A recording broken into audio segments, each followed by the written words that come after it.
Kinong tawaan nak Seng Voice of the People Party hakar penyu trik luber kira sema dan nakamap jong jela Meghalaya hakami curi yang torbar tawaan ke jela berkedau bagi Jaka beper belakam Trai dekat Assam gihap poput Assam juga South Garo Hills bagi Riboy District kerkung gujing pentip dak sarkar jela jong senam kaknais panjang punriu berkak nais pak nepuar ya kani lale hakapor buba ardan mele besai moit UMLA jong nongkrem constituency ulai sim mentah kajing yatai belingkot halor kajing lum khajana yu sinsar dak karbi anglong autonomous district council nagi nongrep kathan jok block 2 kebelawan rai kamat du MLA kemau hati constituency ubak Charles Marngar.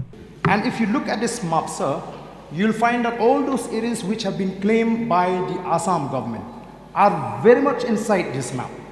So if the government is not in possession of this map, which is being published by the government of Meghalaya, I'm ready to hand it over to the government. Haba jubab Halor ni kimat, Menteri Rambak Jela Konrad ki Sangma Uloong, baka jingdon jongkini ki Jaka kumbalak penpau, dakani ke Seng VPP, bagi long scam, kum ke sorkar, haka nongrem ke jongki, Henry Dewan Wat pa dikila kilinti ban penbet, yakani ke jingye namar baro arteli ki Jela ki kam baka day ke jongki. Susu Uloong bahakum kani ke juk ke babenta kum ki nong yelam ki badan ya ke jingkit kli, ki day ban wat dikila kilinti ban penbet ke jingye, barka longru ka rai ke bae. The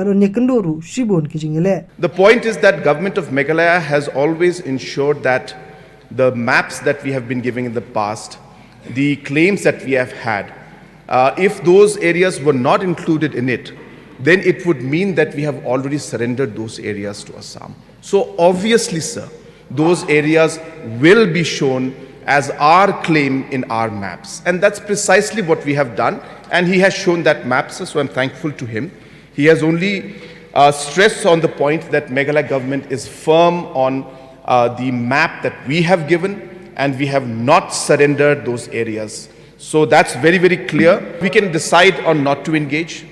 And if we do decide not to engage, I don't see that we'll be able to find or we'll be able to resolve this issue or any other issue, sir. The tension will continue.